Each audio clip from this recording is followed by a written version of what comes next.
7 people have vanished. No forced entry, no bodies, just gone. But they left something behind. Blue tape shaped like an L by every front door. That tape?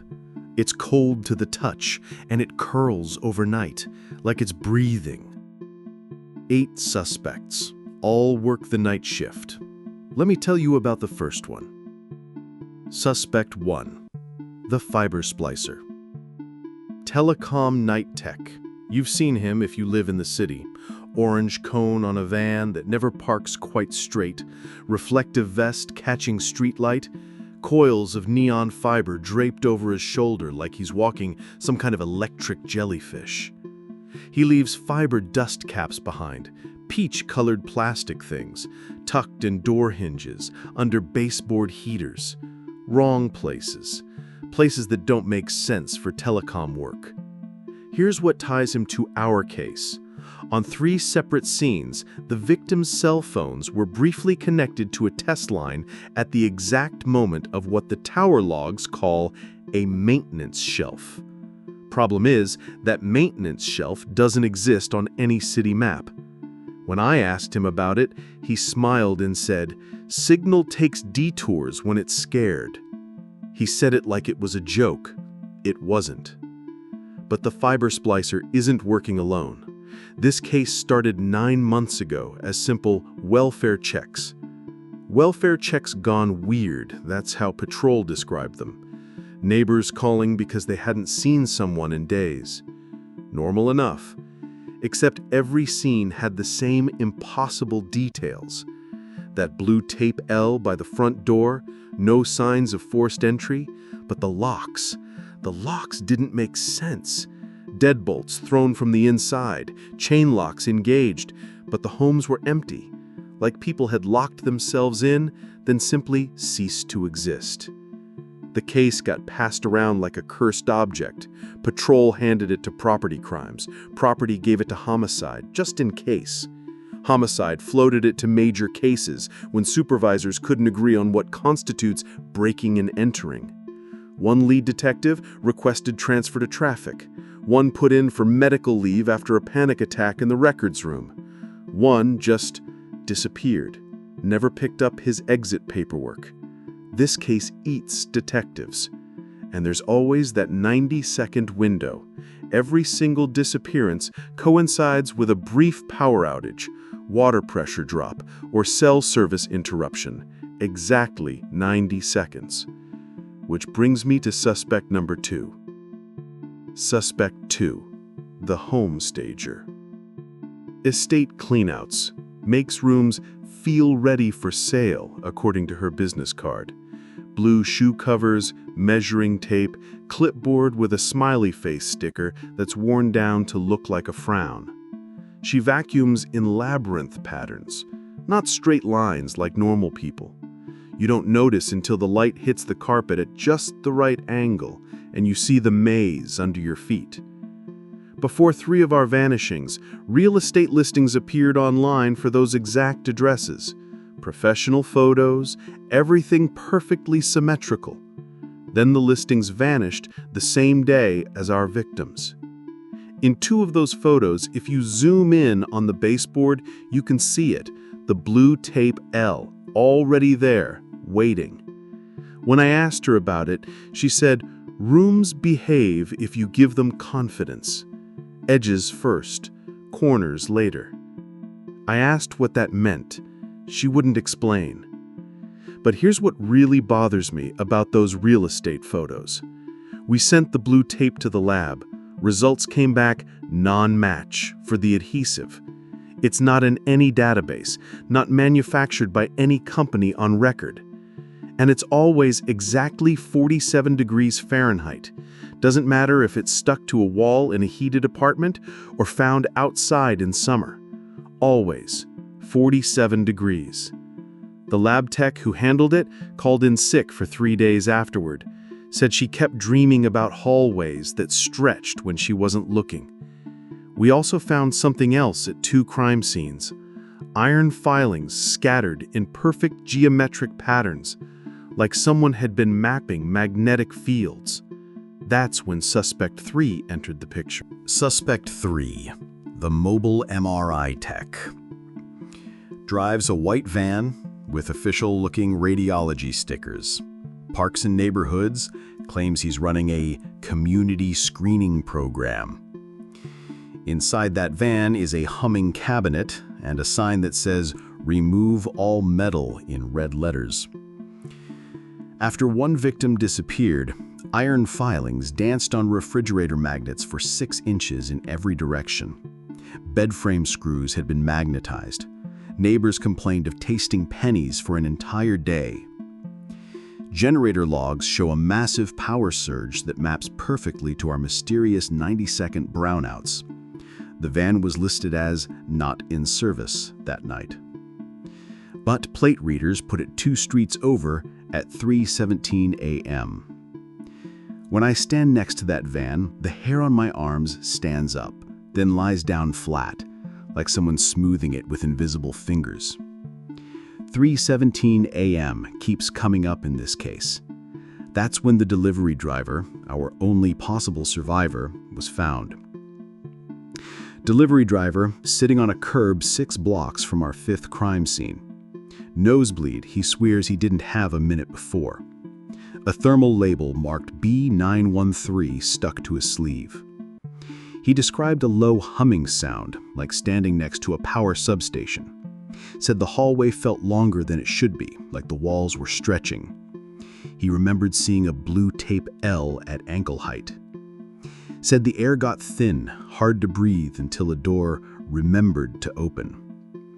Kept saying it only took a minute, and according to the call logs, he was right, exactly 90 seconds. We let him go when he stopped shaking. I wanted to keep him in evidence. That was a joke, mostly. That B913 label led us to Suspect 4. Suspect 4, the termite specialist. Termite expert. Respirator, headlamp, clipboard with forms from 3 different companies stapled together like he's not sure which one he works for. He dusts diatomaceous earth in perfectly straight lines, on ceilings. The first time I saw that, I thought it was some kind of prank. Then I saw the footprints. Footprints in the powder going up the wall and stopping at a ceiling register. No ladder marks, no explanation for how someone walks on a ceiling. He leaves thermal labels behind, marked B913, on door handles and sometimes on his own sleeve. HR says B913 isn't a real vendor code in our system. When you heat those labels, the print erases itself and the adhesive goes completely clear, like the message decided to become a memory instead of evidence. But those B913 labels weren't just showing up at crime scenes, they were being delivered. Every victim received a misdelivered package 2 days before they vanished, always at 3:17 a.m., always to vacant units in the same building, according to the tracking. When we found those boxes, they were empty, but the tracking system showed full chain of custody, complete delivery, signature on file. The metadata even included my name as the receiving officer. I never touched those packages. Which brings us to Suspect 5. Suspect 5, the night courier. Claims he's a secure evidence courier. Shows people an official-looking ID at 3 a.m. when they ask why he's in their building. Carries a handheld scanner that chirps in Morse code patterns, even when it's not scanning anything. Has a thermal labeler on his belt that prints those same B913 tags in a font that matches our crime scenes perfectly. Says it's a coincidence. Says fonts choose themselves. His scanner reads chain of custody complete with my name in the metadata for packages I never handled. He grins when he sees me, like we share some private joke, like he thinks we're on the same side. The addresses on those packages led me back to the records department. Every victim's address was flagged as temp vacant in the county database the week they disappeared. Times matched our 90-second power drops perfectly. The system showed these changes were made during maintenance windows that didn't exist, by user accounts that had been deleted months earlier. But the keystroke patterns, the typing cadence in the audit logs, they matched a real person. Suspect 6, the records registrar. Works county address corrections, spends her nights hunched over microfilm readers, hands permanently stained with toner dust, pushpins in a paper map scattered like measles. She can make a property disappear from the tax rolls for exactly 90 seconds, then reappear like nothing happened. Calls it a test function. IT department says there is no test function, just those deleted users in the audit logs that type with her rhythm. When she signs paperwork, the pen leaves a line that fades completely by the time she hands it back. But making addresses disappear is only half the equation. You also need to control the power grid. Those 90-second outages aren't random system failures. They're precise, localized, timed to the minute, always affecting just one city block, always at 3:17 a.m. The utility company calls them scheduled drift, but their own logs show work orders filed by freelance contractors during hours when the main grid should be unmanned. Work orders signed off on by one man. Suspect 7, the substation attendant. Freelance electrical contractor, wears an arc flash suit with a visor that makes him look like he's preparing for a nuclear event. Smells like ozone, that sharp electric taste that makes your tongue tingle. He knows which city blocks are about to blink without looking at any monitoring equipment. Stands so perfectly still that snow piles up on the rail behind him, but never on his shoulders. At our 5th crime scene, residents watched every digital clock in their building reset to 12 o'clock and stick there for exactly 90 seconds.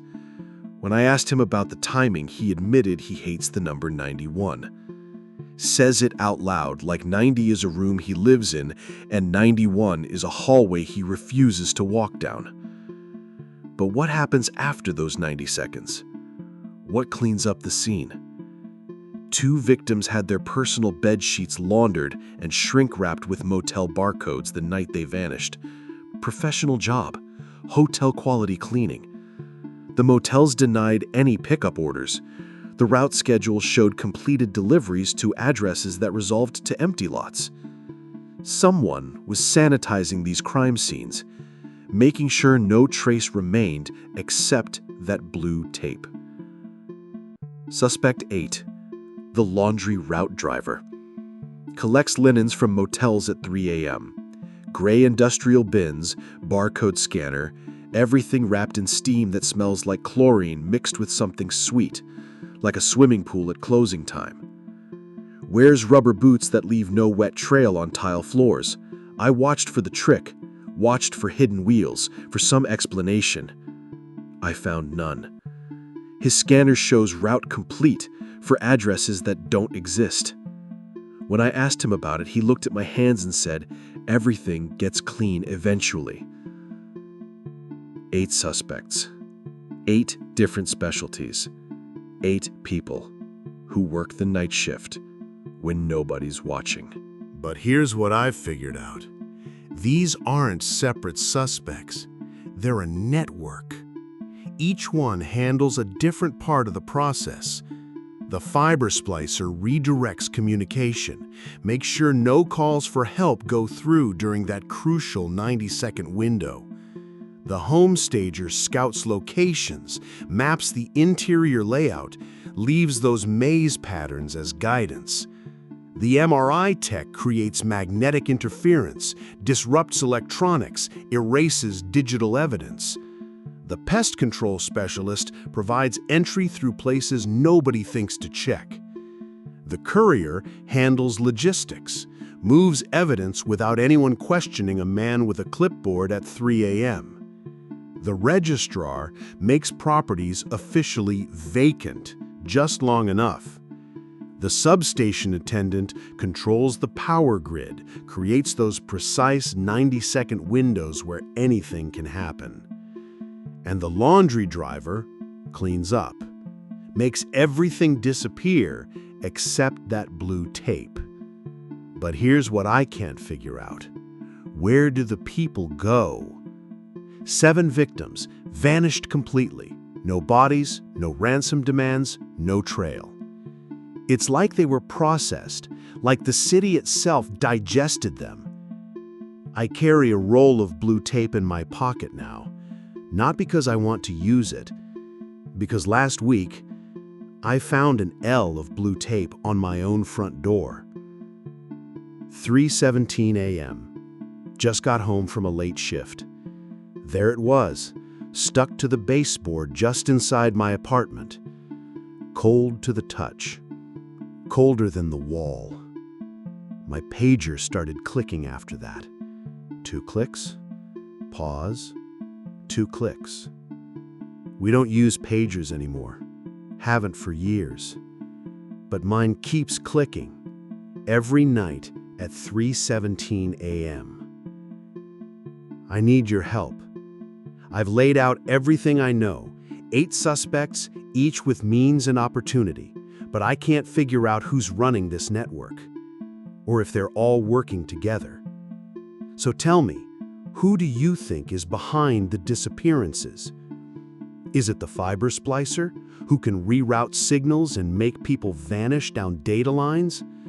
The home stager, whose maze patterns might be trapping souls instead of staging rooms? The MRI tech using magnetic fields to fold space and stretch hallways? The pest control specialist whose footprints defy gravity, what else can he make disappear? The night courier, whose labels seem to rewrite reality itself? The records registrar, who can make addresses and the people in them temporarily cease to exist? The substation attendant, who controls those precise 90-second windows where anything can happen? And the laundry driver, who's washing away more than just stains? Drop your theory in the comments below. Tell me who you think is the mastermind, and more importantly, tell me why. The best theory gets pinned, and I'll investigate it even if it takes me somewhere the department budget won't cover. Because tonight's my shift, and if that blue tape shows up at your door, you'll want to know who put it there. Don't just watch. Help me solve this. The lives of 7 people, and maybe mine, depend on it.